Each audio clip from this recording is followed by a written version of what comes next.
Good morning to everybody. Добро утро на всички. Благодаря ви, че така успяхте да дойдете в този ранен час, 9 часа. И аз имам привилегията така днес да вода първия панел, което е особено задължаващо най-малко.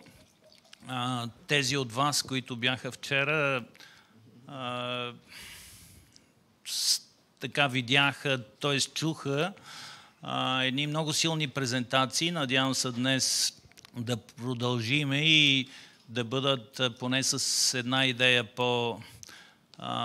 по-хъпливи, бих ги нарекал, защото, знаете ли, презентациите са много хубаво нещо, но още по-важно е какви въпроси те провокират. И аз силно се надявам, че така след този първи панел ще има немалко въпроси в тази посока. Вчера ние чухме политическия прочит, защо правиме така тази конференция и от страна на министър Петкова, и от страна на Пол, как нещата изглеждат от другата страна на океана. Днес предстоят не по-малко такива интересни, затова няма да губя повече време. Всъщност, да, само още едно изречение да кажа, както Алекс вчера, couple of words more. И това е, знаете ли, има 50 терминала, малко над 50 терминала за втечняване на природен газ на много места по света и над 150 терминала за регазификация. Като ние сме до някъде облагодетелствени, защото в нашия регион има 3 работещи и още един, който в момента се изгражда, и още един, който така всички залагаме много очаквания на него. Това е така терминала на Александрополис, който освен, че ще има няколко задачи, по-късно мисля, че така ще чуеме какви са те. Давам думата сега на Лу, който ще бъде първия презентатор. Please, Лу.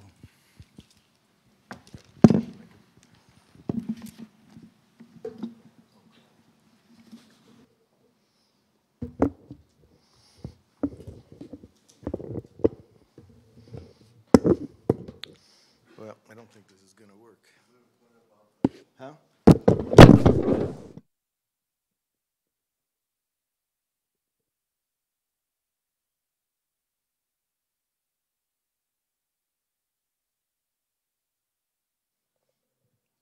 Thank you.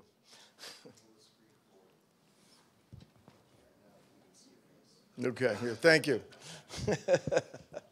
The problem is we don't have a TV in front here, so let me go back here. Okay, so this is a kind of, my name is Lou Pularisi. I'm president of the Energy Policy Research Foundation. We're a public policy think tank, and we're in a very narrow space, petroleum economics and public policy. I'm going to take you through sort of our basic perspective on the North American petroleum renaissance and what it means to the future of LNG, and particularly with some reference to Europe. I'm an exile from the government. I was in 5 federal agencies, but I won't bore you with that now. Okay, so this just tells a little bit about us. We're founded in 1944. We do some government work from time to time, including for net assessment over the last few years. That's a think tank within the Defense Department. We run an embassy series. Love to do one in Bulgaria one of these days. It'll be a lot of fun. We get a lot of people from the Hill, the administration to come. We do topical petroleum issues. We have an interesting LNG project. with our sister think tank in Japan, the Institute of Energy Economics Japan, on the future of Asian LNG. All these data reports are on the website. And we're really worried about Mexico because the new president has a lot of strange ideas. It reminds me of some things in the previous administration, and Mexico is very important to the future of the North American production platform.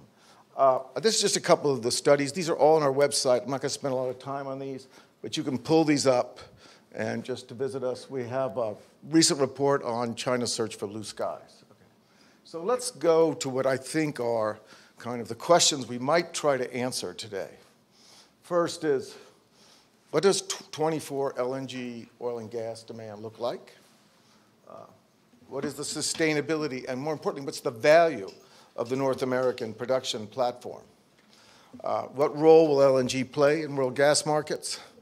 And a really important question to us is, when will the LNG market look like the oil market? And why that's important is because if the LNG market starts to look like the oil market, you have a full commoditization of the fuel.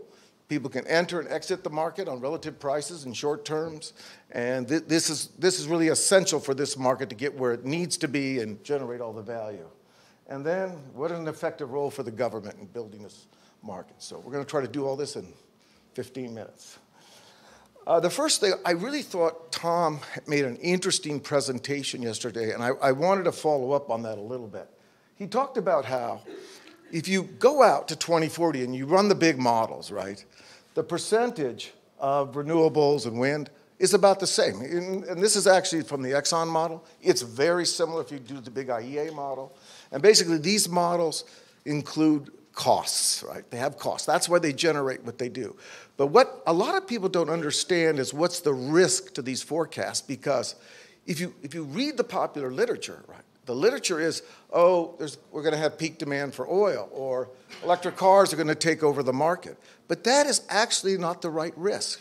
The right risk is the models have embedded in them a carbon tax or something that looks like a carbon tax of $80 a ton for OECD production, maybe $30 a ton in the future.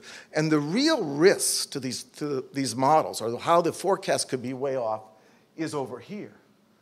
Notice that the big payout to all this constraint is on the demand side, right? People pay more for power, they pay more, and demand falls. The mix doesn't change that much. But this demand side there's a good chance that may not happen, right? There could be a lot of resistance to these taxes, a lot of resistance to the efficiency. We have rising incomes, and so this is the thing to think about. We think there's a good chance we're going to need a lot more fuel than the forecasters say. The other question is, if you sort of run these cost-based models, what does 2040 look like? How should you think about it? And this is a sort of simple chart, but it shows, let me get this here. Okay, this is sort of simple. It shows you here two things. First, North America is going to be a net exporter of gas, right? And that net exports are going to be partially going to Asia and some of it going to Europe. You see these kind of dark orange or yellow? These are the net imports. Two big net importers emerge by 2040, Europe and Asia. Europe for a lot of reasons that you're well familiar with here. Okay. Tom talked about this yesterday. I won't spend much time on this, but I do want to say something about the North American production platform. And when I say the North American production platform, I'm talking about the integrated market of the US, Canada, Mexico. Actually, production US from Canada, Mexico is not that big, but here's what you need to think about. The North American production platform is worth $1 trillion a year. There's probably what economists call economic rent, $200 billion of economic rent in there. That's money that flows to state, local governments, the federal government, corporate profits beyond a normal rate of return, you could argue. And when people talk about the new Green Deal, or they talk about replacing petroleum, one of the things they don't talk about is, what are they going to do with all that economic rent? Because if you hold an offshore lease sale for wind, you're not going to get any bids. And so so the relative value of petroleum versus renewables is that Petroleum is a cash cow. It generates extra value for the national economy, and wind and solar eat money. That's just the reality. That's what a cost-based model tells you. And that is what you have to decide you want to give up if you're going to do some of these kind of cockamamie schemes. The other thing is, it is all about the Permian when it comes to liquids, but when it comes to gas, it's all about the Marcellus. And someone talked about, we have our own little issues in the U.S. Someone talked about Russian gas being traded and ending up in Boston. Yet, you see this Utica Marcellus? That's probably 120 miles, maybe 80 miles from Boston in some cases. And because of a lot of issues Tom raised yesterday, we cannot build the pipelines across certain states like New York. So this is a kind of an issue that's going to continue to be, we're going to continue to be struggling with in the U.S. Let me just go back here a little bit. Yeah, so net gas trade, I think we sort of went through this yesterday quite a bit. And you can see this for the U.S., and you can see this here for North America, right? Now, and what's been on?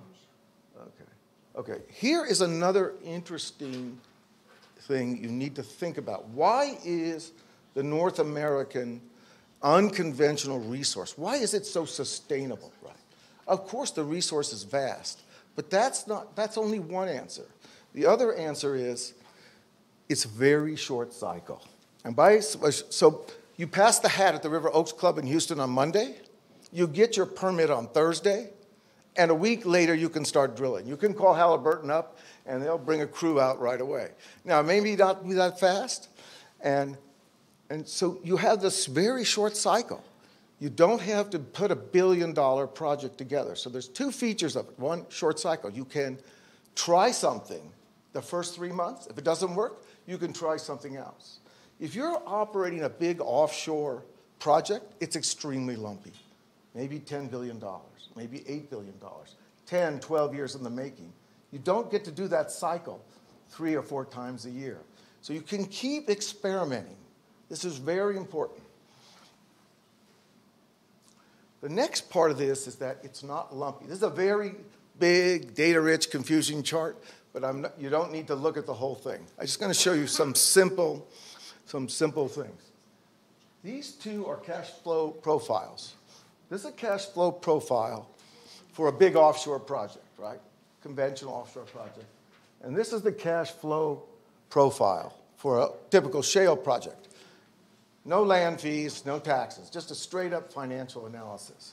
But what this shows you is that if you look over here, which shows you the maximum capital exposure for the project, this small bar here, that's the financial exposure that you face as a shale operator. And that's the financial exposure you face, maybe $3.2 billion versus $300 million. And why that's important is because the project is not lumpy, right, the risk is much lower. You might lose money on a shale development, but you won't lose so much. So you can keep tweaking it. And the fact that this risk, this financial capital exposure is so low because of the very nature of the geology is one of the reasons why you're going to see sort of entrepreneurs, drillers keep going at it. They can keep going at it. They have a lot of capacity. So those are two features to think in mind when you think about the sustainability of the North American production profile. Now, on LNG, I think one of the interesting things is that, a couple of years ago, we were really concerned. Not enough projects were going to final investment decision. And when you go to particularly Asia, small markets, Myanmar, whatever, a lot of the regulatory apparatus in the countries or the utility owners or even the state, they're really nervous about taking on an LNG project. It's lumpy, it's long-term. And politically, it's very, very tricky. You do not want to get caught buying into an expensive fuel. So generally what happens is the buyers will say, look, we're really interested in this gas. We want to deal with local air pollution, but we're not signing up for 20 years. We want something short-term. And that's a real, that's something that's very easy to do in the oil market. You can buy it from, you can just buy one shipment. But in LNG, that's difficult, but that's changing. I'm going to talk a little bit why that's changing. And you can see here that we do have a growth in LNG purchase agreements with under 5-year duration. These are all signs that we're getting towards something that looks like the oil market, but we're not there yet. Here's another thing. Trade in LNG spot purchases are definitely on the rise. And you can see it here, particularly in China, but also Japan, Korea, and Taiwan. A big issue with the Japanese and their discussions with the Qataris, right, is the end of destination restrictions, right? One of the things that have been continuing part of the U.S.-Japan discussions, and also at the annual meeting of the LNG consumer producer groups, is a decision by the Japan Foreign Trade Council to declare that destination restrictions are inherently anti-competitive, something the Qataris do not like very much. But this is the way the market is going. It's heading this way. All U.S. shipments are not restricted by destination. Maybe North Korea, Iran. Okay. Alex asked me about this. Yes, short-term natural gas price trends. You can see here that prices have fallen. But the question really is, what is the long-term cost of production, right? What does it cost to produce the gas, liquefy it, and ship it to a destination? And it's probably for the U.S. somewhere closer to $6. To Europe, maybe 7 to 8 to Asia. But that doesn't mean you won't have periods of excess capacity where prices will just be covering your variable costs. There are some interesting innovations in the shipment of LNG taking place, which offer great potential to drop that cost. Okay. For Europe, and I'll talk a little bit about this. Price formation is becoming hub-based, right? This chart shows you what percentage over time of the gas traded in Europe is based on gas and gas consumption versus oil index. And you can see here, it's continued to do. This doesn't mean that some destinations are not fully integrated into the market, do not have access to this open thing. If you talk to Piotr Wozniak at Polish Oil and Gas, or I think some of the connections here in Bulgaria, you can argue that some aspects of this open market are not there yet. Okay. One of the reasons we think we're going to have a market that looks a lot more like the oil market is just because it's growing so fast. Eventually, we're going to have lots of terminals in lots of different places.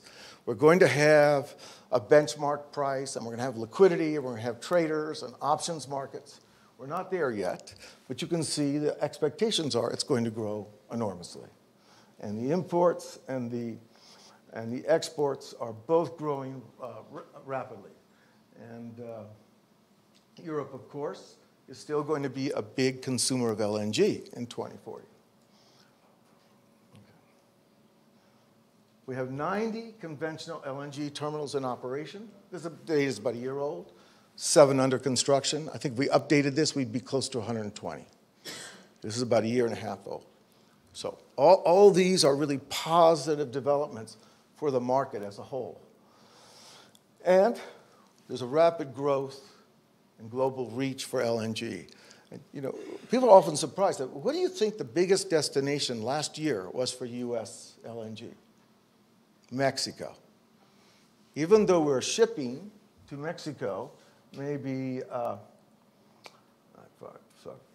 BCF a day, we're also exporting very large volumes of LNG. Mexico is a very classic case. They want to get rid of the heavy fuel oil. They want to get rid of the particulates where they're burning coal, but it's mostly heavy fuel oil, very expensive oil, and substituted for gas.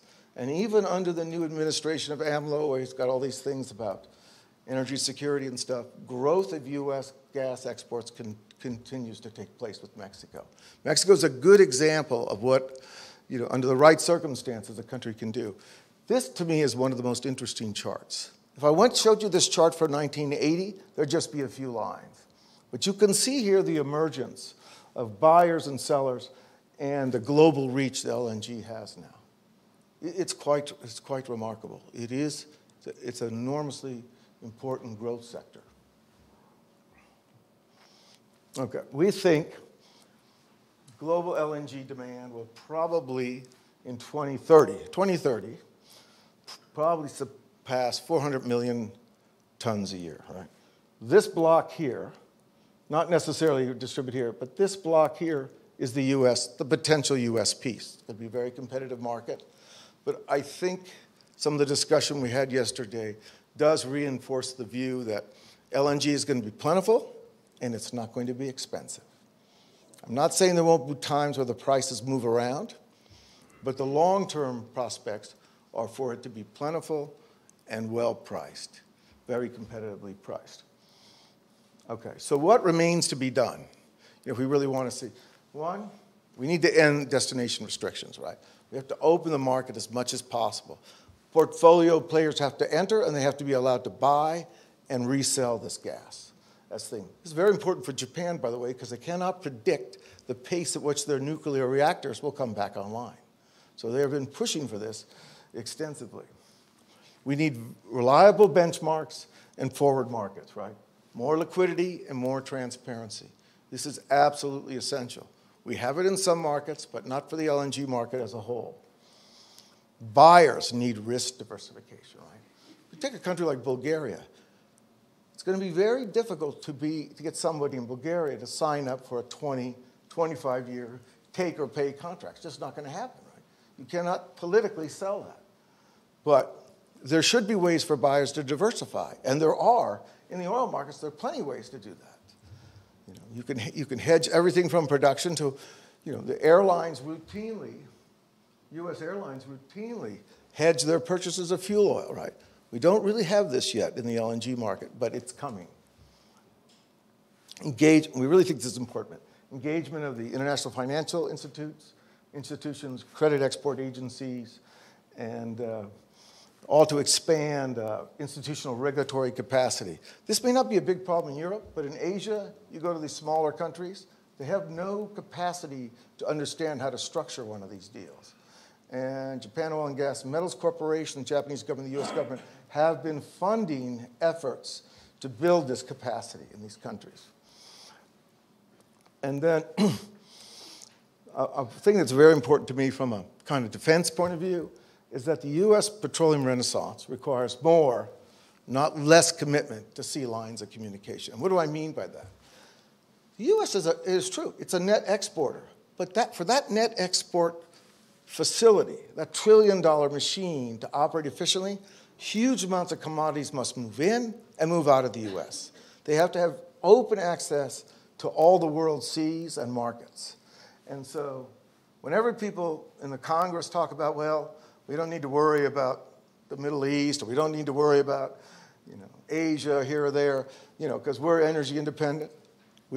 Yes, we are a net exporter. We are not interdependent. That net export position is highly interdependent. So we have to stay connected to the world in a safe and secure way. And I think I'll just end it there. I have extra stuff, some discussions, got some stuff on Cyprus and other stuff here, but I think my time is up. Thank you. Okay, thank you very much.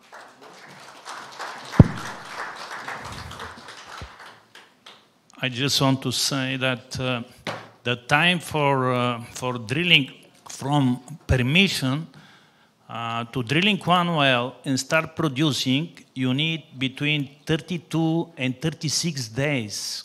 That's the duration of drilling one well and start to produce from there. So that's why we are saying LNG is very flexible. Okay. Вървим по-нататък и следващия лектор е Ясен Иванов с неговата презентация. Заповядайте.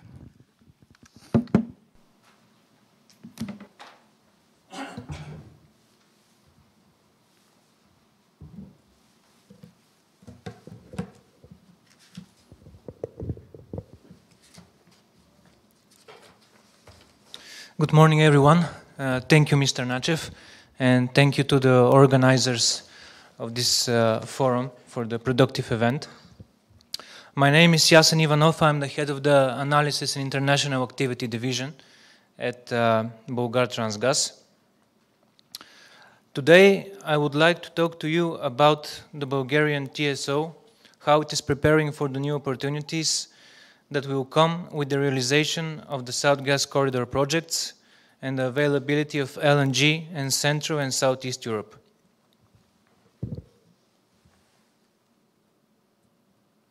I'm going to talk a little bit about the current status, goals, ongoing projects, SGC and LNG, the gas exchange, and some final conclusions. Currently, Bulgaria is highly dependent on a single source of natural gas. This provides for a high supply source dependence, and as a result, Bulgaria is facing challenges related to security of supply, market integration, and competition.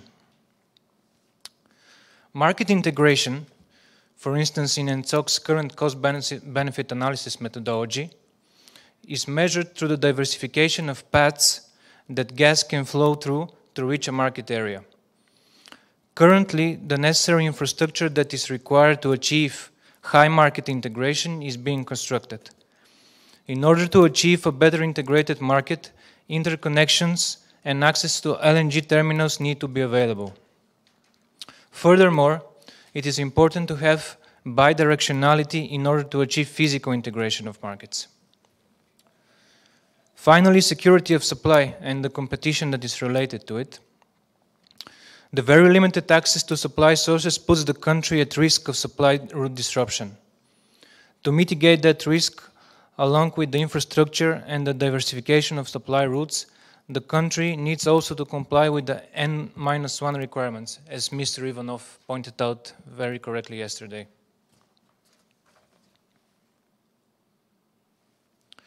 The goals. The main goals of Bulgartransgaz are to achieve security, safety and reliability of the gas infrastructure, diversification of sources and routes, and a sustainable, liberalized and interconnected gas market. In order to achieve this, Bulgartransgaz is developing several key projects. Firstly, in order to achieve diversification of routes and sources, it's crucial to construct interconnection with neighboring countries. Such projects are IBR, IBS and IGB. Second, to have a sustainable, liberalized and interconnected gas market, Bulgartransgaz is developing the Balkan Gas Hub project. It consists of constructing the necessary gas transmission infrastructure, which also includes the aforementioned interconnections, and providing for a liquid, transparent and competitive market through a trading platform. A few words on the interconnections projects that I just mentioned. IBR, here you can see them on the map, was implemented in 2016 in partnership with Transgaz. The interconnection has a total length of 25 kilometers, 15.4 of which are on Bulgarian territory and 7.5 are Romanian. 2.1 kilometers is the underwater passage beneath the Danube. The minimum design capacity is equal to 0.5 BCM per year, and the maximum capacity is 1.5 BCM. The project is co-financed by the EU's European Energy Programme for Recovery, and in order to reach full capacity, it is necessary to construct a compressor station on Romanian territory. This will provide for a higher pressure in the Romanian gas transmission system and will enable gas flow in direction Romania to Bulgaria. The compressor station near Polișor is part of the first stage of the Brewer project, and the expected deadline for commissioning of the project is December 2019. A few words on IBS. According to the technical design, the length of the pipeline from Sofia through Dimitrovgrad to Niš is approximately 170 kilometers, out of which 61 are on Bulgarian territory. The project's minimal technical capacity is 1.8 BCM per year and the maximum is 3.2. In 2018, Bulgartransgaz was appointed as project promoter and operator of the pipeline on Bulgarian territory. Currently, the project documentation is being transferred from the Ministry of Energy to Bulgartransgaz. Once this process is completed, the project documentation will be updated by using co-financing from Operational Program Innovation and Competitiveness. The project is expected to be commissioned in May 2022. The implementation of the project will enable diversification of routes, interconnection and implementation of natural gas transmission to Serbia by the planned new entry points. At the same time, it will secure supply of natural gas from Serbia in case of supply route disruption from other existing routes. Regarding IBG, the project's importance has been touched upon several times already yesterday. I would not go into details as Ms. Georgieva has a presentation shortly after me, but I can say that Bulgartransgaz has already included 8.1 million leva in its pre-investment program for connecting IGB to the Bulgarian gas transmission system.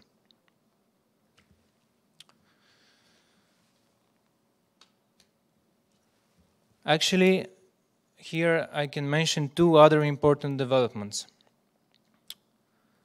Firstly, the technical capacity at IP Kulata Sidrokastru has been increased.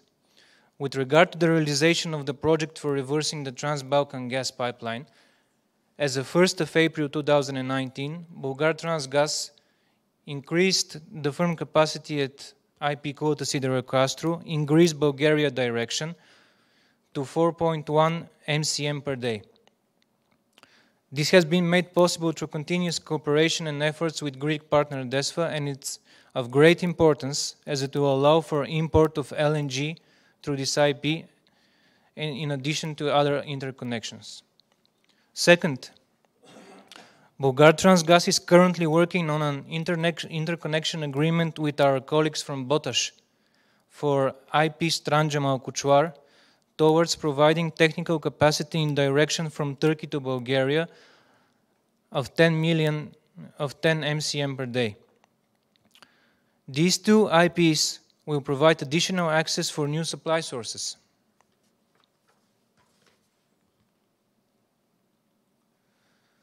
Also, I would like to mention the Balkan Gas Hub project that is ongoing. The concept of creating a gas hub on the territory of Bulgaria is in complete accordance with the rest of the project part of the South Gas Corridor and in full compliance with the plans for development of gas infrastructure in Europe that will enhance security of supply and will provide for diversification of sources and routes for natural gas.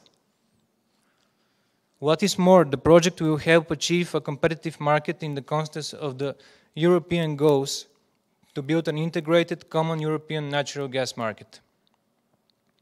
The concept includes several key elements which together complete the project. These are new supply sources, optimal utilization of the existing natural gas transmission system, and UGS Chiren, modernization and enlargement of the existing natural gas transmission system, construction of interconnections with neighboring countries, and creating the required trading and regulatory environment through a liquid natural gas exchange and the necessary amendments and addition in the current regulatory framework in Bulgaria.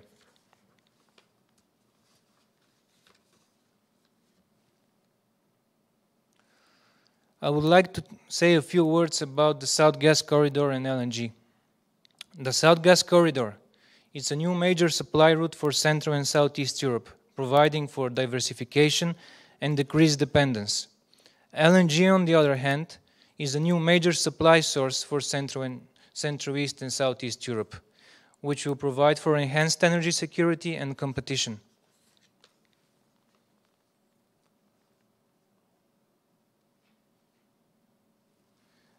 Here you can also see existing and planned or under construction terminals. I would like to mention an interesting fact. The EU is the biggest importer of natural gas in the world. In a joint statement in March 2020, the EU and US announced that cumulative EU imports of of US LNG are up by 180% since July 2018. With a share of 12.6% of EU LNG imports in 2019 so far, the US is Europe's third biggest supplier of LNG. These data clearly show that LNG from the US and other countries represents a real opportunity for Europe and especially Central and Southeast Europe to achieve diversification of supply sources and significantly improve energy security and competitiveness. The European gas infrastructure has seen decades of development, and the existing infrastructure basically ensures a high level of market integration across most of Europe.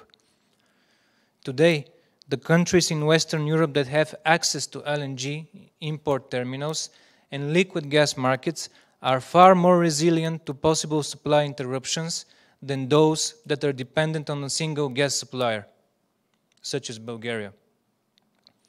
Countries in Central and Southeastern Europe, however, need access to more sources, including LNG, and better interconnection to the rest of Europe.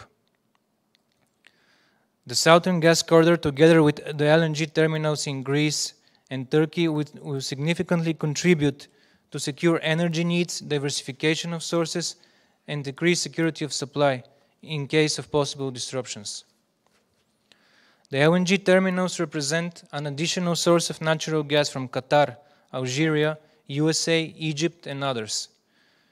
The Southern Gas Corridor provides opportunities for a new route to ship natural gas, mainly from the Caspian Sea, the Black Sea, and Azerbaijan through the Trans-Adriatic and Trans-Anatolian gas pipelines.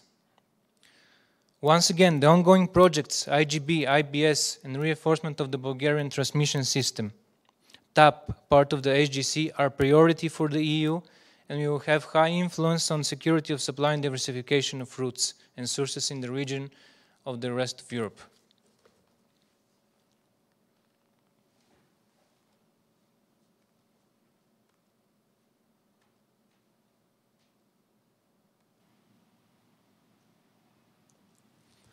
Finally, I would like to say a few words on the Bulgarian Gas Exchange. As mentioned earlier, in order to establish a liquid market for natural gas trading in Bulgaria, in 2019, Bulgartransgaz registered the subsidiary Balkan Gas Hub EAD. Currently, 100% of the shares are owned by Bulgartransgaz, and at a later stage, up to 49% of the shares will be provided to other physical and legal entities. The company will operate trading platforms servicing the needs of natural gas markets within the Balkan Gas Hub. Mission is to build and operate electronic platform with segment for bilateral trade, which will offer modern physical and financial products and services. Vision is for Bulgaria to successfully become the center of the first liquid physical and commercial gas hub in the region of Southeast Europe.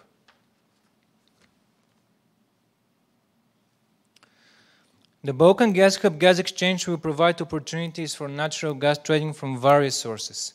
Through SGC, gas from the Caspian region, Middle East and Mediterranean. LNG from US, Qatar, Algeria and Libya. Production from Romania and from Bulgaria, hopefully. In order to take full advantage of the various supply sources, BGH Gas Exchange's objectives are to ensure a regional platform for trading under conditions of competition, transparency and non-discrimination, to provide an environment that will ensure competitive prices for users and traders, to provide conditions for trading with standardized products with minimized risks for the parties involved, and finally to ensure transactions, transparency and non-discriminatory access to the electronic platform for all market participants. In conclusion, the HGC and LNG present great opportunities to Central, East and Southeast Europe. Bulgartransgaz is currently taking the necessary steps to take advantage and achieve and has security of supply through diversification, transparency and competitiveness, and finally market integration. Thank you for your attention. Thank you very much, Mr. Ivanov. probably later on you're going to have many questions to Bulgartransgaz as owner of pipeline in Bulgaria. So the next speaker is Mr. Bikos from DEPA. Hopefully we are going to hear some very interesting how is doing the trade and dealing about the gas. Good morning. I'm your official wheeler dealer, therefore.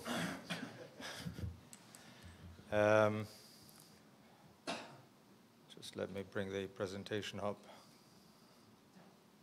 so that I can see it as well. Thank you to the organizers for inviting us here. Thank you for a wonderful dinner last night and a very interesting talk by the Prime Minister. And thank you, US, for having the prowess of pushing LNG as the means of liberalizing countries from what some people describe as energy slavery, of which we'll hear later. Just a few words, perhaps. Just let me get the hang of this. About DEPA, the company I represent. We are the energy incumbent in Greece and therefore treated pretty much like Bulgargas in Bulgaria. So I sympathize with Bulgargas. In any case, the company I represent deals in wholesale and distribution and has some international activities of which the IGB, of which you're going to hear later, is one. We sell in the wholesale, we sell gas and LNG, wholesale and retail. We go down to homes. This activity is a lot more advanced in Greece than it is in Bulgaria for historical reasons. We also own, so far, about 100% of distribution companies. That means companies that run networks in Attica and the remainder of Greece, and 51 in the regions of Thessaloniki and Thessalia, which is a central and northern bit of Greece. Now, this company is going to reshape itself with a fine divide between the wholesale and trading capabilities and the infrastructure capabilities. So there's going to be an ownership unbundling, which is going to happen within this year.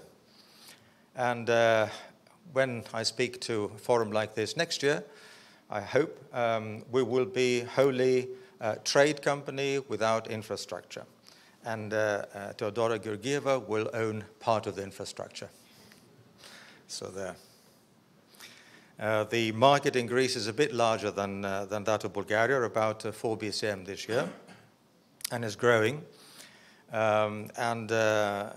The turnover we have is about 1 billion, out of which profits run in the region of 50 to 100 million. So that's in a nutshell what DEPA is. Now, I'm here to talk about LNG as a tool of versatility. Just first of all to say that in the region we live in, so the Mediterranean, there's quite a lot of terminals. There's a lot more terminals to receive LNG and fewer terminals to liquefy. However, there is both of them, and that's important because we can have a local capability of sourcing LNG, of sourcing gas in liquefied form. Of course, sources outside the Mediterranean are very welcome and have been over the years, and these have been feeding quite a lot of the terminals in the Mediterranean too, outside Algeria, so Nigeria, Trinidad and Tobago, places like Hammerfest as of late, and Yamal even later. But of course the US have made a big entrance in the trade of LNG and are now one of the major players. And of course they have to grapple with things like fundamentals of trade, pricing, acceptability, and so on. So they're in the game. In the smaller region that we reside in, we have the terminal of Revithoussa, which receives, and Aliaga over the other side of the Aegean, We've got the Marmara-Ereğli Sea, which is largely inaccessible at the moment for further inland, but with the ITB pipeline is going to also become accessible to Bulgaria. And there are two more FSRUs in Turkey as of last year and the year before, and of course the well-announced LNG terminal at Alexandroupolis, an FSRU, which is coming online hopefully in the next few years. There's also developments on Cyprus that you know about, an FSRU as an interim solution, not a long-term solution, but an interim solution until their finds come online by pipeline. And there are more pieces of infrastructure being built, one of which is announced is the East Med pipeline, and more, of course. But I beg to differ from the minister of yesterday. Infrastructure is not all. In our mind, price is the king, and infrastructure follows. Infrastructure is an enabler, but it's not the only and it's not the main enabler. And I say that because over the years, over the last 6 or 7 years, we've been trying to sell into Bulgaria, and we've only managed this year. And do you know why? Not because of red tape, not because of lack of capacity, but mainly because the prices were adverse. This is very important to bear in mind. I'll skip this slide. It just talks about us, and you know about us. And go to tell you a bit about how Revithoussa was developed so that we don't theorize, but we talk in practical terms. When the Greek system was designed, it was known that the sole and the main source of gas would be the Russian gas. So it would come from the very top of the country, the very north of the country, and it would come down to Athens because the Athenian quality of air was the main issue. So taking power production outside oil was the main aim. So gas had to travel about 500 kilometers from well, more than that, about 600 kilometers from top to bottom, where the major consumption would be. And this presented hydraulic problems. So there was a need for another injection of gas, another injection point of gas in the system. And that was materialized, no other alternative existing at the time, with the Revithoussa terminal. So the terminal at Revithoussa comes in and has historically come in to balance out pressures from the top to the bottom because of hydraulic restrictions and ensure that whatever happened, the large consumption of gas in the country, which lay down the bottom of it, as you can see, would be covered by gas, in this case by LNG. Time passed from 1996 when gas first flew in the country, and the country still remains without any underground gas storage, unlike Bulgaria. Bulgaria is lucky in that. The consumption, the main consumption, still concerns Athens and the surrounding area. And the need for LNG is no longer hydraulic because compressors have been installed and things have been debottlenecked. But nowadays, either to supplement the balance of gas, therefore a third source of gas, or to take advantage of better prices. Over 300 cargoes have been delivered so far, most of them half size of what we now consider as conventional because of the size of storage at Revithoussa terminal. However, this has also been debottlenecked, and now the Revithoussa terminal can receive up to Q-Flex vessels and part-loaded, I suppose, up to Q-Max. However, historically, in the last few years, we've noticed that whenever the price of LNG has been high, meaning higher than the pipeline gas that arrives at the country, then the utilization of the terminal has been poor. And in fact, this has led to a lot of discussion as to whether a second terminal, therefore the Alexandroupolis terminal, ought to be built or not. But the fact is that there is a large need of elbow room. One needs to have room around to be able to handle peaks. And so the Revithousa storage itself, burdening the regulated asset base of DESFA, the TSO, by about 150 million was well worth invested because it's needed in times of peak. It's also needed because people who want to import LNG need to have a reasonable amount of security that they will find capacity to get into the storage tank. It's like cooking in a pot. You never fill the pot up to the top, do you? You fill it halfway and below to have room for froth and stuff, but also to have room for maneuver. So I'm saying all this just for you perhaps to consider something other than the motherhood and apple pie rather say that LNG is the manna from the sky. It's not just theory. There is practical reasons for why you need it and how to build it.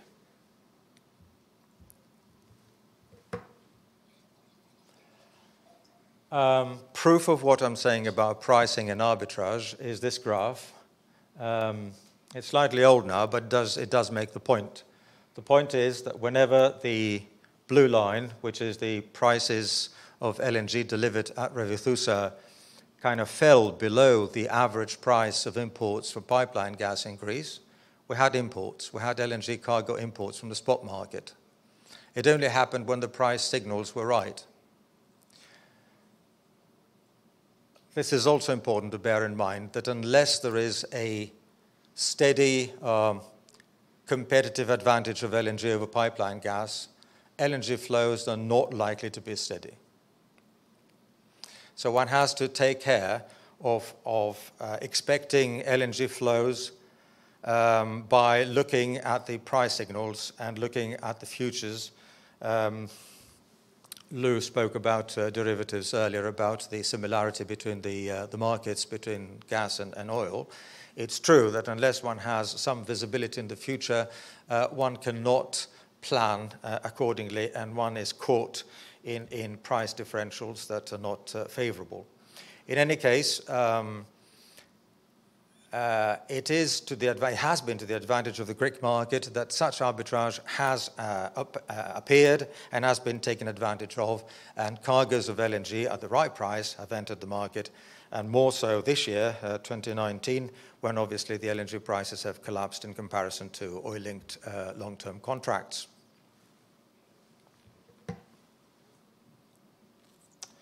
So, coming to the main point as to whether a terminal and the LNG availability are the main factors that one has to reside at, and whether these are sufficient to provide a difference in countries like Bulgaria.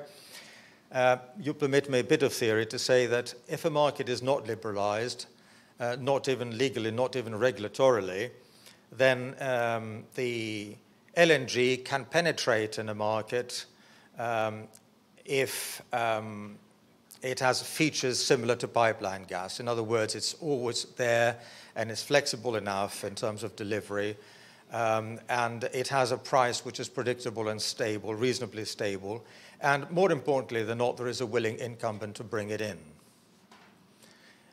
Greece was endowed with a terminal from the very start, and the incumbent had to be willing. So that was the case. Here, things are a bit different. Now, when market is liberalized, in regulation that is, but is still illiquid, therefore there's not a lot of gas being traded around, then for LNG to make an entry, things that I mentioned earlier have to be there, but also there have to be, as I say, willing and able importers, independent importers. And by willing and able, I mean not only willing, but also able, of reasonable size to bear the credit risk, of reasonable size to be able to mix the LNG material together with pipeline material and make it a stable supply to the consumers. And that's very important, and I think Bulgaria is on the doorstep of realizing this reality and taking perhaps steps to be able to do the trade it needs. But again, even if all that exists, price competitiveness is key. There's no point about talking about LNG if the price of LNG is not competitive. And here I have to say that in the past, in the last few years that is, when the US LNG tried to get into Europe, its pricing has been a hindrance. Things have changed, and things are changing. But it is very important to understand that unless the price is right, people will be very hesitant to import. It's fundamental. It can be done in small quantities, it can be on an occasion, but it will not be able to be done on a sustained basis. And of course, when the market is liberalized and liquid, then definitely price is the single most important factor to determine penetration of LNG in a market. Just one comment about price competitiveness. We don't talk about commodity price only. We talk about delivered price. And here the role of infrastructure and the regulator is very important. No matter how much Cheniere and Tellurian and whomever else and venture capital bring the prices down, if the infrastructure brings a premium because of transportation costs, because of terminal usage costs, then this material is never going to be able to compete. And so it is very important to have the commodity trader and the infrastructure operators and the regulator on one and a single sheet of paper so that they all strive and attain competitiveness of LNG when compared to pipeline gas.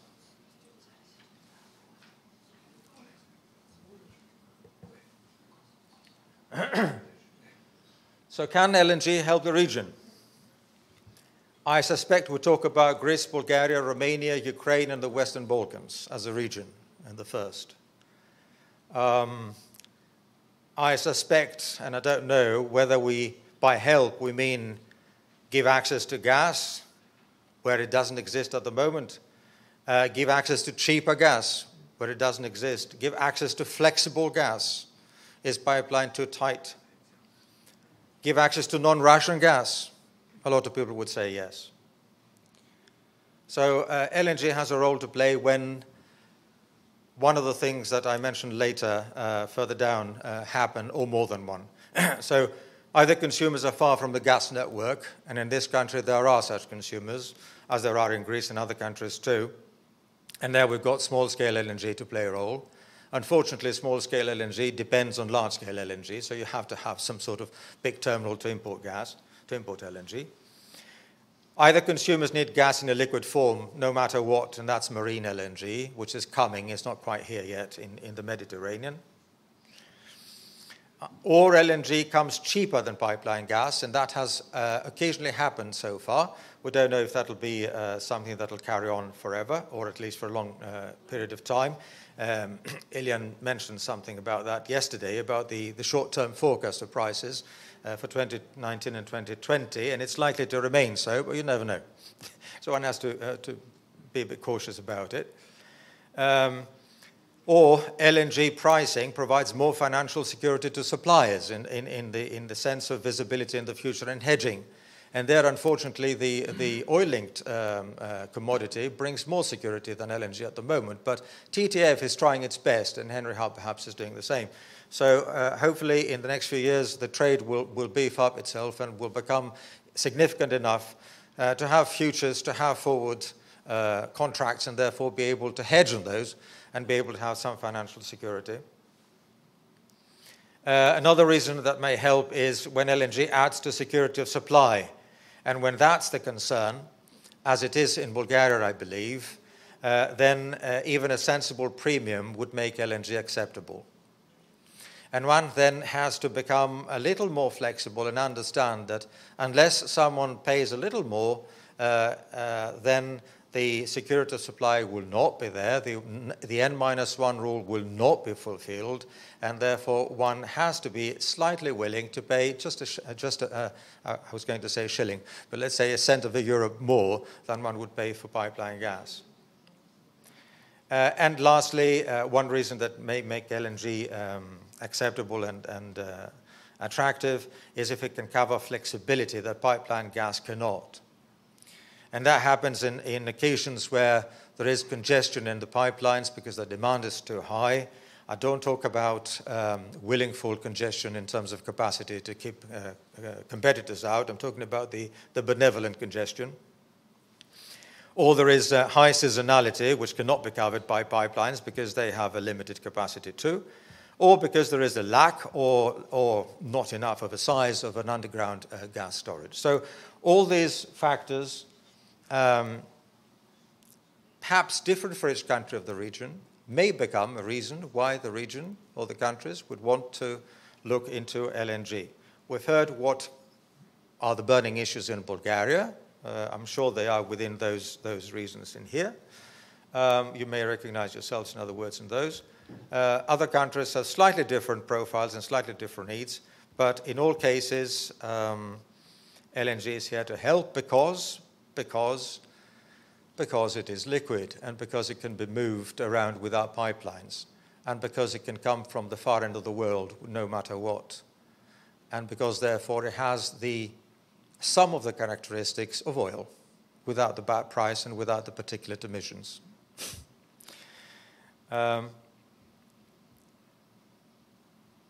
One last remark is to say that the stronger these reasons are for a country, obviously the more attractive LNG becomes. And there a national decision is to be made, either in the free enterprise mode that the US have been preaching yesterday, or in the central way, which is a bit more familiar to the region here. A national decision has to be made as to what is the extent to which this country needs to rely on sources other than pipeline, and how far is it willing to pay for it. In other words, a drive for LNG needs to be backed up by policies for industry, for home heating and cooling, for power production, and for particular industrial uses which are gas hungry. That's all I had to say. Food for thought, and happy to participate in the discussions afterwards. Thank you.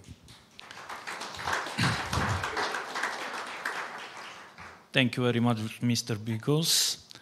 Now we have one more idea what is Revitusa at least, and how to sell gas in Greece as well.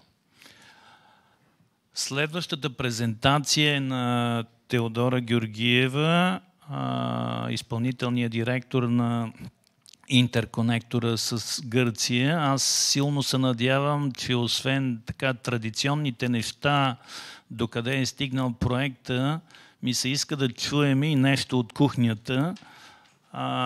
Какви трудности, но с истинските имена искам така, т.е. силно се надявам да чуем, защото ние политическия прочит вчера го чухме от госпожа Петкова, чухме и министър-председателя колко много се залага на този интерконектор.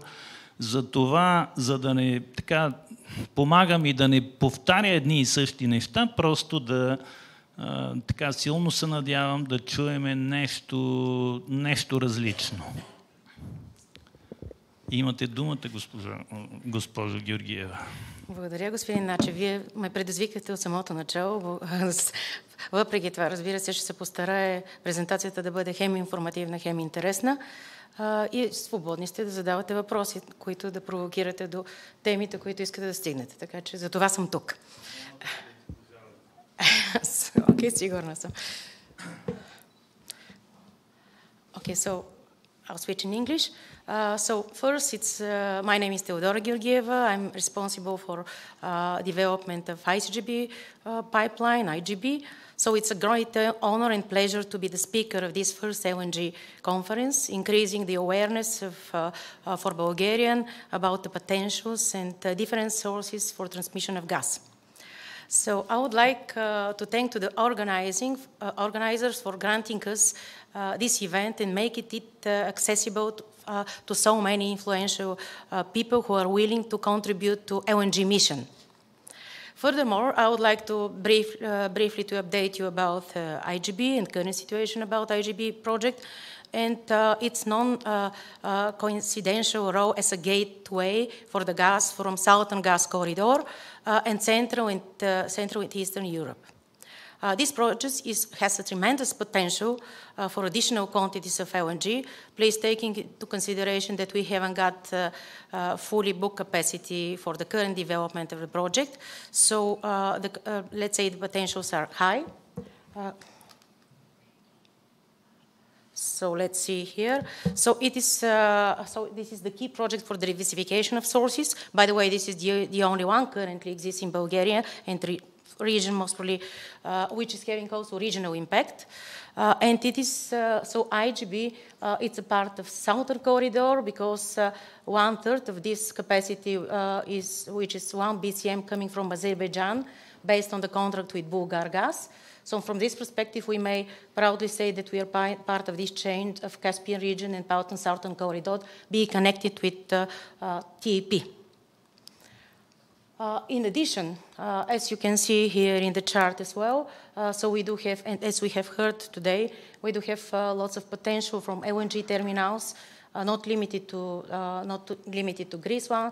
By the way, we do have, I would like to mention as a feedback that although the current terminal in Trevituza is the only potential existing, but we do have lots of difficulties from DESFA enabling gas to flow to northern areas. So I hope that by implementation of IGB, this will be definitely look better and easier to access. So from another perspective, we do have also LNG terminals in Turkey. And our big hope, as also Mr. Nachev mentioned, is our LNG terminal Alexandroupolis, where we do have, we see lots of synergies with IGB, being logistically not far than 50-60 kilometers from IGB. And okay, so this is a major hope for us, which enables IGB to reach to maximum of capacity, why not even more.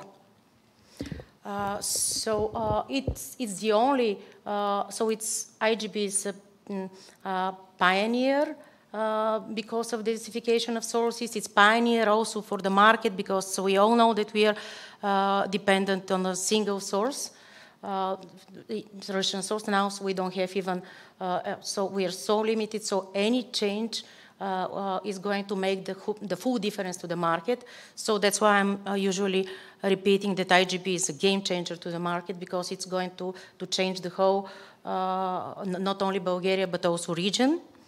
So it is going to increase optimize the purchasing power and also going to increase competitiveness to the market, leading to the reducing of prices. So we are, as you know, we are all connected with DESFA, TAP, and Bulgar Transgas. And potentials are a lot, so I'm here to repeat myself that the potential that we do have the great advantage now being surrounded by people from America. So come, approach us. We are here and we are going to be ready soon. So we would like to attract LNG supply and utilize the opportunity of IGB. So briefly here, so we are talking about IGB here is, length of IGB is 182 kilometers, out of which 151 belongs to Bulgarian territory, 31 to Greek territory, 32 inches pipeline. We are currently developing 3 BCM with potential to upgrade with compression station up to 5 BCM. So starting from Komotini to Stara Zagora.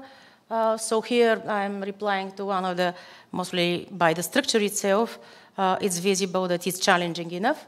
So ICGB is represented, behind ICGB we do have 2 shareholders, 50% belong to Bulgarian Energy Holding, behind which we do have Ministry of Energy as a principal, And we do have the other 50% belong to IGI Poseidon, DEPA, as my colleague has previously expressed, and also Edison. So seeing the structure itself, it's made to be difficult to happen. And it is so. On one side, it's good that it's if it's let's say if it's protected and the government has got will. But on the other side, every decision is in such a joint venture is really difficult, and it's high level of diplomacy in order to move and integrate ideas to go ahead. So we are developing exempted project, and we are proud to mention that on last year in August we have final joint decision by both regulators. I would like to thank also to Mr. Ivanov for his support, and also exemption by European Union. So talking about project at the level of 240 million euro, and out of which we do have 220 million euro capex. So now I could say that our estimation was good based on the last results that we have from the tender. So the main challenge of this project was really to be sustainable, although it's crucial for energy security and diversification for Bulgaria. It should be also sustainable. And from this perspective, that was one of the main reasons for, let's say, delays that we do have and that we are challenged all the time. By the way, saying here that I joined the project in 2015, and I don't see that at that time somebody would like to join to this project. So it was not attractive position, it was not developed almost, there was not final investment decision, and there was nothing that has been sorted out from financial point of view, which is something that should be said and should be shared with you.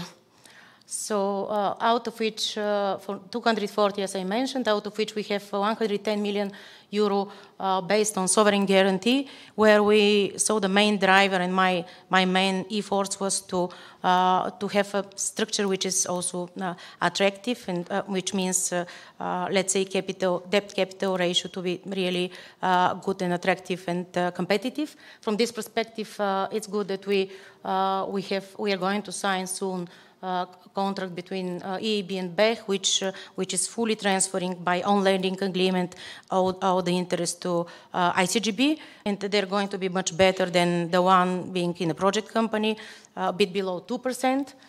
We do have 45 million euro under EPR grant financing, and we do have the most, let's say, we are driving a lot to reach to additional grant where we succeeded, and let's say European Union gave positive signs this March for additional 39 million euro from operative program for innovation and competitiveness.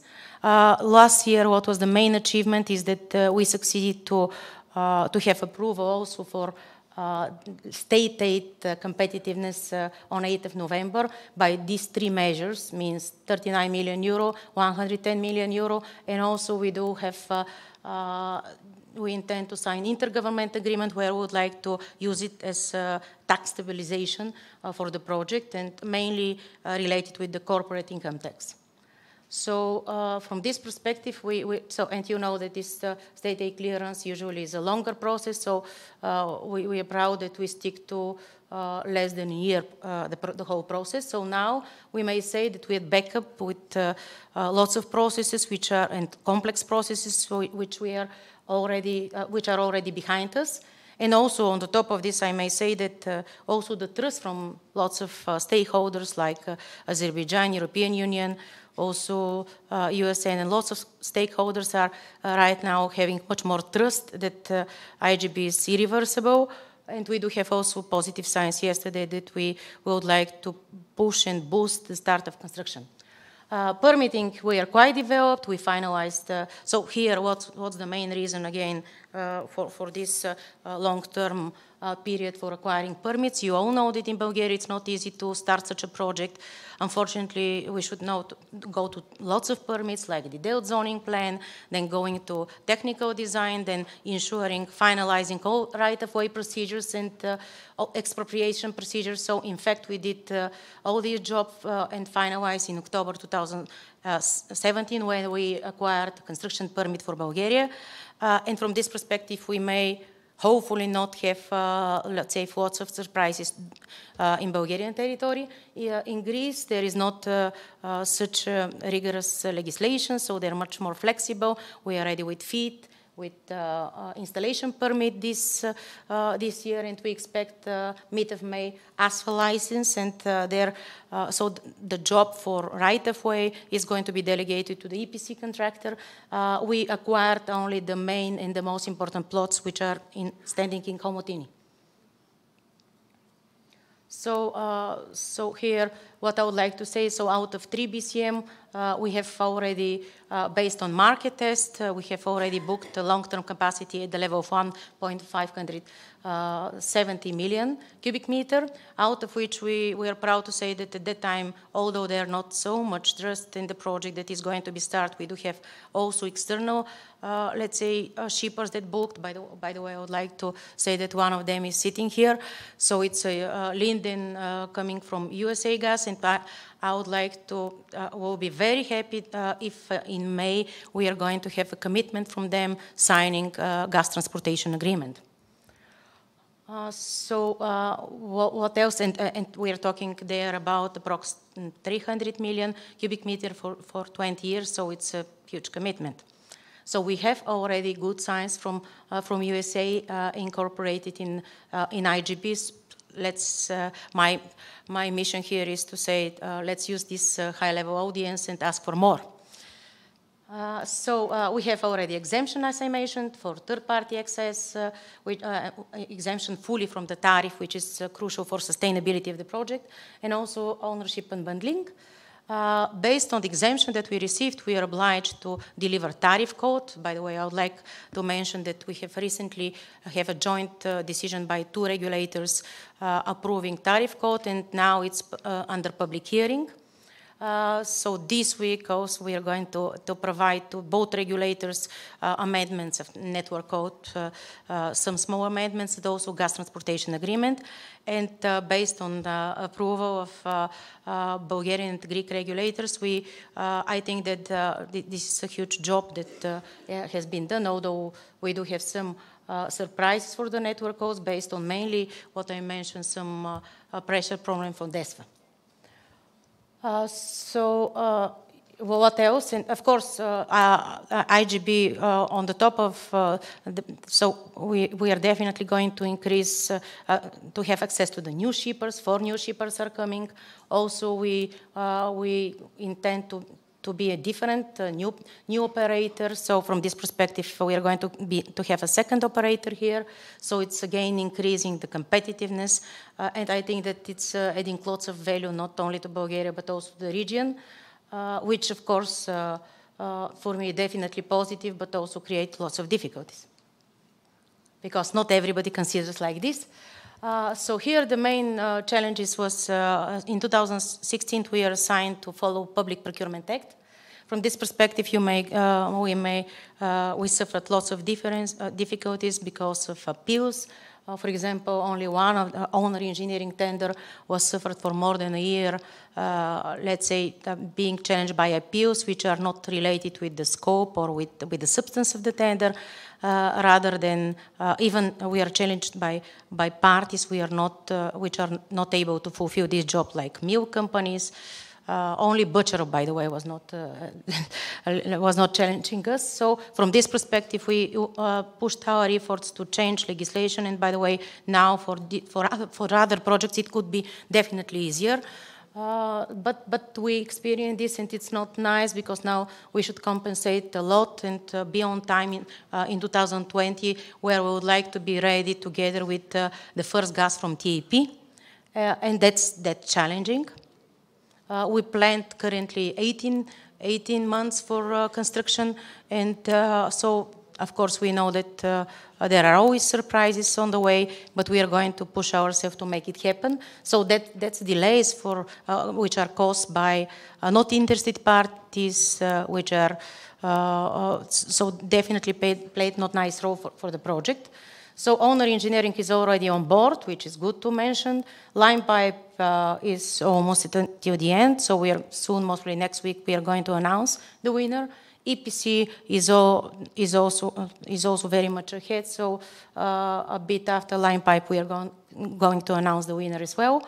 Archaeology, which usually, let's say, is challenging on the way, it's very much ahead, so until June we are going to have almost finalized the main objective. There are some needs for deeper, let's say, researches.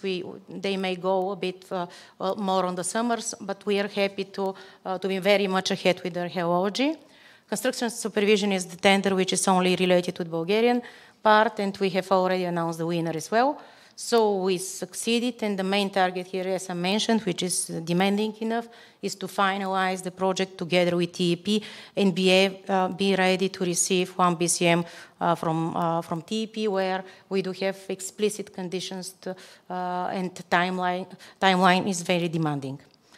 For the rest, I mean, so the main challenge shortly with the project is to be on time, mainly pushed by Southern Corridor, but also, I mean, I'm fully sure that its pipeline is going to be fulfilled sooner or later, but the target and the main, let's say, challenge was to be feasible enough and to be shown to be sustainable even before construction. Otherwise, not all of our shareholders were willing to invest money. So that's one of the hurdles that we overcome. And also, okay, I should admit that there are lots of hurdles, lots of interest to be integrated, but now we may say that we are really the last line. Hopefully, not lots of new are popping on our way. And IGB is also a mission, also some let's say, project that have right now much more trust, as I mentioned, and we acquire this trust by lots of consistency, also showing that, let's say, we always are driving for solutions. And I would like also to thank to my small team of ICGB, where I succeed to collect lots of professionalism, and it also helped a lot because we are like in one island of international-minded people, so it helps a lot as well.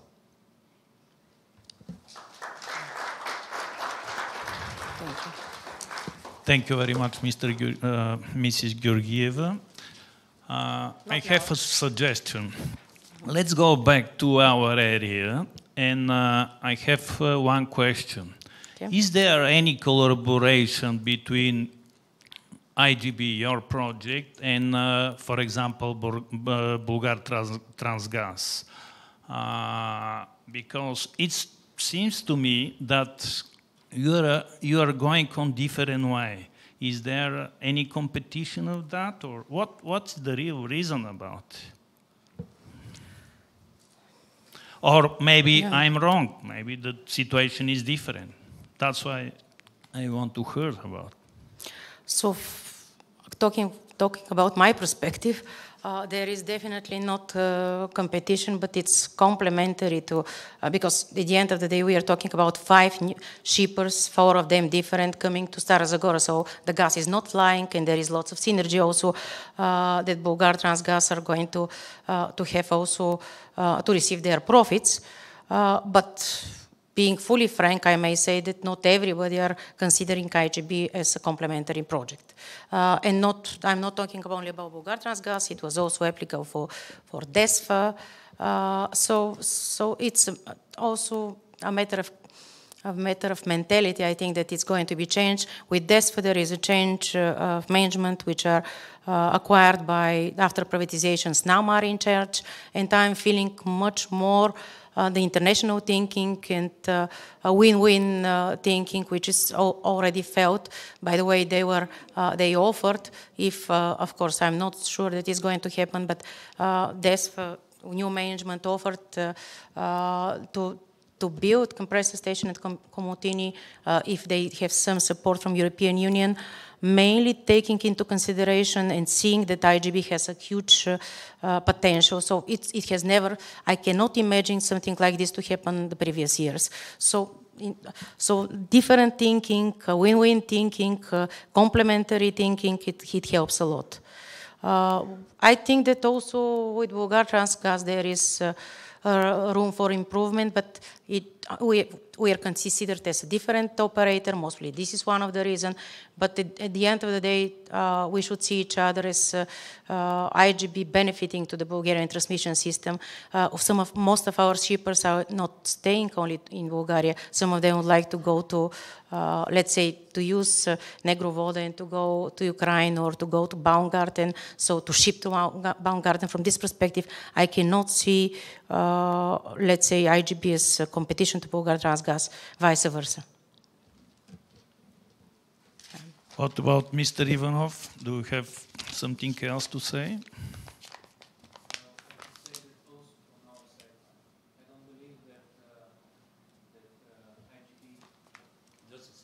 Just a second. I don't believe that IGB is a competitor.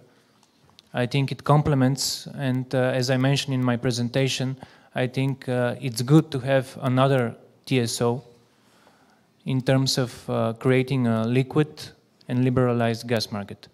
So I think the two companies will work together both for the realization of the project, its finalization, and afterwards.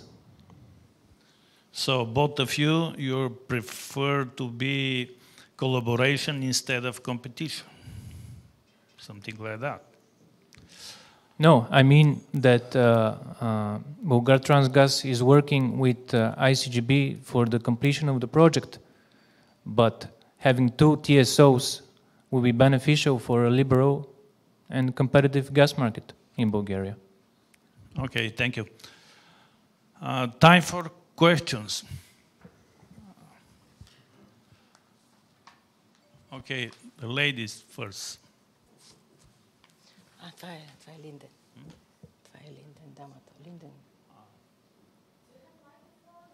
Yeah.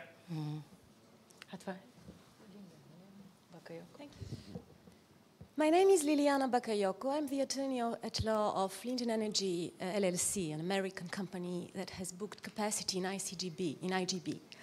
And I have a question for Mr. Ivanov from Bulgartransgaz. I would like to know, from your perspective, is it right that foreign companies are not allowed to have access to the Bulgarian gas system? Because currently it is so.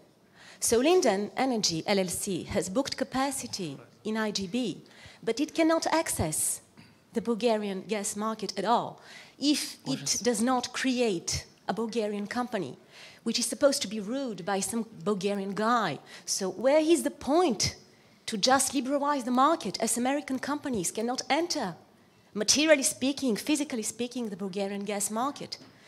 Do you think that it is right, and don't you plan to change these rules because they are completely unnormal concerning the perspective of, in the view of the perspective of liberalization of the market? Thank you for this question. Mr. Ivanov? Okay, again, for microphone. Is there only one microphone here? Thank you for your question.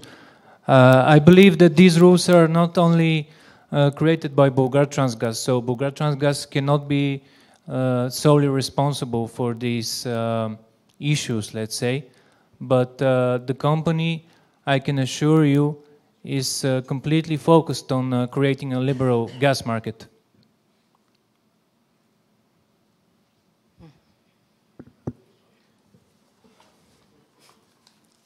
Други въпроси?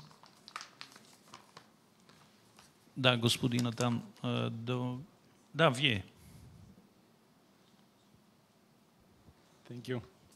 My name is Minko Pekovski from Overgas Magagia Gas Distribution Net operator in Bulgaria. I have a question to Mr. Bikos. Thank you for your interesting presentation.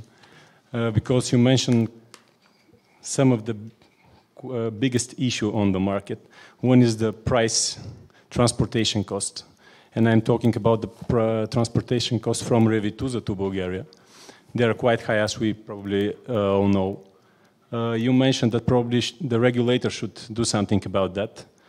But my question is, if there is, how to say, no steps from the regulators in order to decrease these costs, would that arbitrage that you already show on the graph be possible if we compare it, the Bulgarian market price with the LNG price?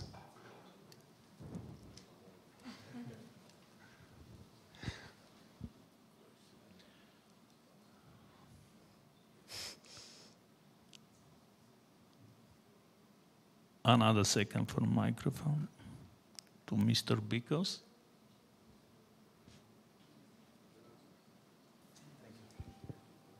Thank you, Minko. At the moment, yes, is the answer. Now, it seems as though there are people who can provide LNG at the price which is at a good relation to the regulated price here, which is the prevailing price in Bulgaria. Not sure if everybody can, but a lot of people can. Now, it hasn't been so historically, however. It's a very recent phenomenon, and one does not know for how long it's going to sustain itself. Oh, just perhaps a complimentary comment on that one. With respect to the regulators I spoke earlier, it's not an easy task, because once you get into regulating how the RAB, the regulated asset base of the TSOs, is going to translate itself into tariffs in order to enable one gas to come into the market instead of another, you're starting playing God. And it's not an easy task to do, because obviously there are conflicting interests, and the regulator is an establishment that needs to stay above the particular interests of particular traders. So although it would be nice to have harmonized tariffs and have some sort of equality, the definition of tariffs, that is, of the different entry points, that equality needs a very robust definition, and efforts that have to, as I said, stay away from particular interests. So, difficult task for Professor Ivanov.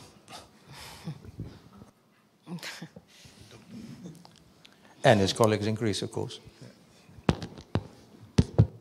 Thank you. Is there another question? No more question? I don't believe that. Yes, of course.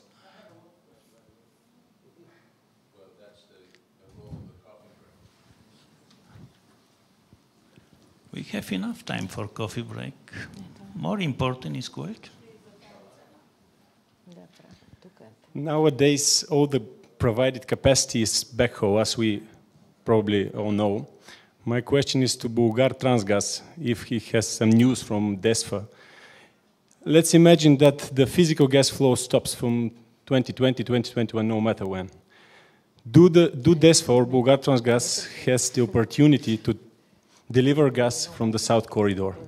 That's something very interesting connected with the collaboration between ICGB, DESFA and Bulgartransgaz, because nothing will happen if we don't have compressor station and so on and so on. I just want to hear a comment on that, because it's quite important for me. So,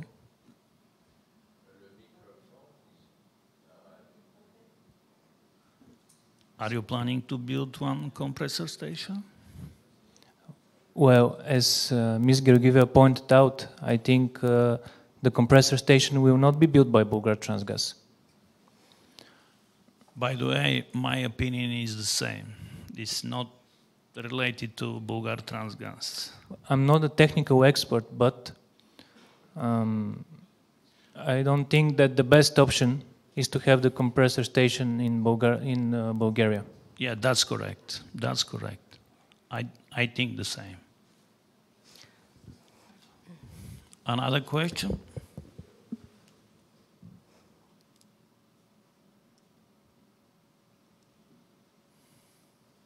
No more question?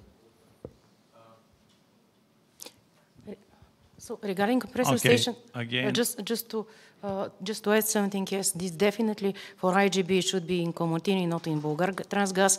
So being built either by ACGB itself or DESFA. So from DESFA system, from Revituza to IGB, the only way really to optimize is NEMS Envria. And the intent, DESFA would like to build compressor stations suitable for NEMS Envria. I'm not quite sure that it's going to fulfill all the requirements for ICGB, but it's going to help a lot for optimization the whole network. So as far as I understood, they're planning to do this, and soon they're going to take a final investment decision. So in order to use really DESFA system, they should be upgraded, and also they should be competitive because as my colleague Stelios mentioned, so it's we shouldn't forget that LNG prices, even if they're coming on a competitive prices, and we started to see this trend. Unfortunately, when we are adding transportation costs in some cases compared versus pipeline one, they started to be not competitive because of higher transportation costs.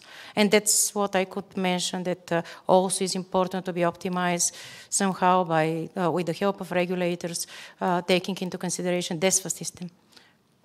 We are currently even exploring, for the sake of offering more opportunities to our shippers, also routes through Turkey, not because we are willing, but because we think that we should increase opportunities to our shippers. That's correct what you say, but even though I think that the TAP has responsibility, especially for compressor station. That's my opinion. So.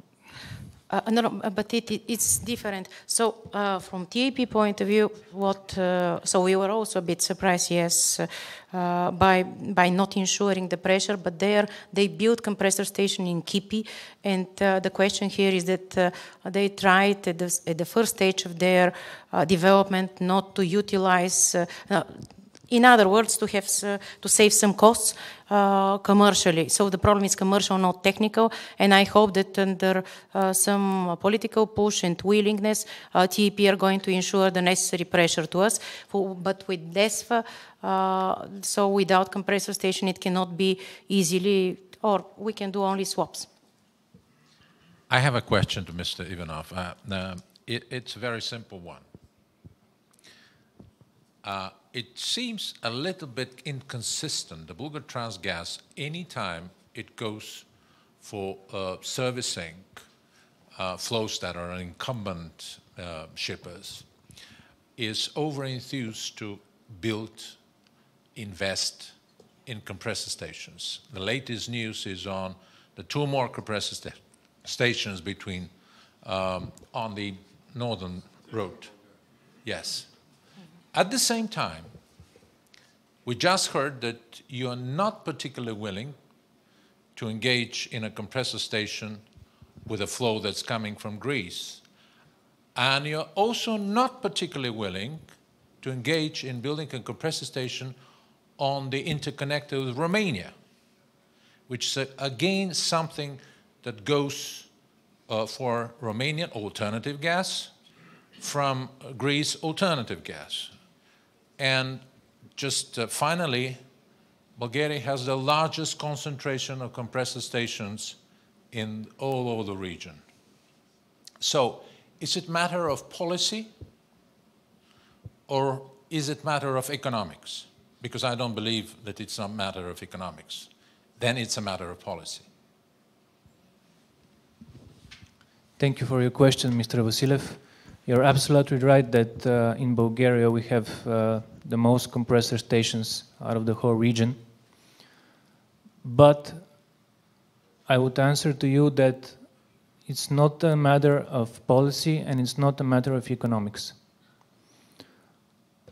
In my previous answer, I said that I'm not a technical expert, but I know from my colleagues that the compressor stations that you just mentioned, the one that is related to IGB and the one that is related to IBR simply need to be built in other countries, not Bulgaria.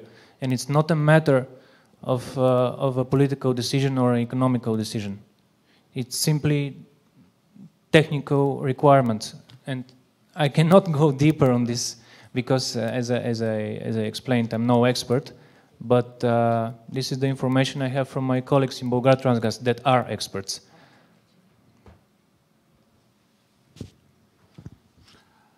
Yeah, that's a good answer, but maybe there is one more option. Just reduce the pressure. That's enough. And you are not going to say anymore why there is no compressor station from Greece, for example. So that's all. Just reduce the pressure. Okay, one more question.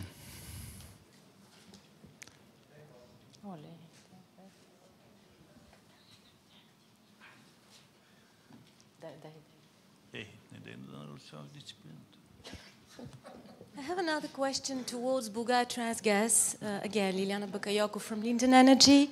My question relates to the Balkan Gas Hub feasibility study. The preliminary report that has been published was considering numerous options, almost all of them related to east supplies from the east. So nothing from the USA, nothing from America. I would like to know, can we just hope that some amendments might be made to this preliminary report in order to see some kind of liberalization coming from Bulgartransgaz and the people who are drafting these reports related to the possibility of a feasibility study, a possible feasibility study that envisages American sources of LNG as new supplies for Bulgaria, as a new source for liberalization of the Bulgarian gas market coming from the West. That's my question.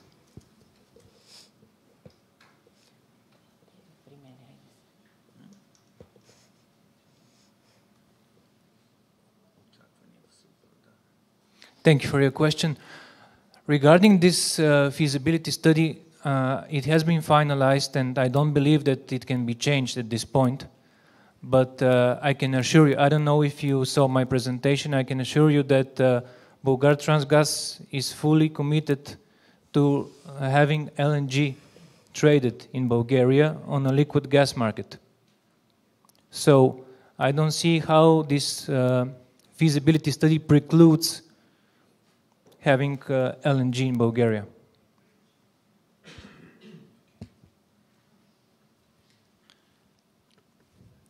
Any more?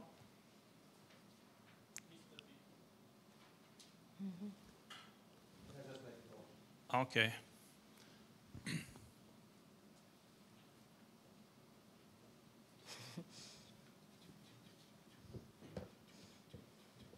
Thank you. I'm sorry I'm holding from coffee. I want coffee too. Just to make a point about the feasibility study. I haven't studied it, I haven't read it, the feasibility study, but one point to make about it is that LNG comes into the system as gas, and whatever feasibility is done has to do with the movement of gas in the country. It doesn't matter how it actually arrives outside the country. In the country, it's going to come as gasified, regasified LNG. So if the study deals with the hydraulics and the economics of a pipe system, compression, valves, pipes, whatever, routing, etc., then that's enough. And the only point that makes a difference for LNG is whether the routes that actually feed the system with LNG, for example, the Kulata City Rockestra or the IGB, do receive the due attention and do receive the same kind of gravity as other points. Is that help? Yeah.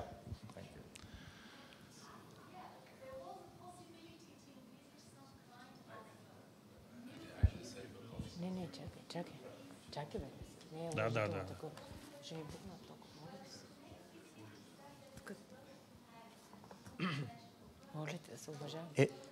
Okay, we can take it out in the break, I'm sure. But if it does mention gas from Greece, that's enough. Liliana, you can continue booking in IGB, so there are still capacity there. So Bulgar Transgas should contribute and, let's say, put the gas wherever is necessary. So please. So.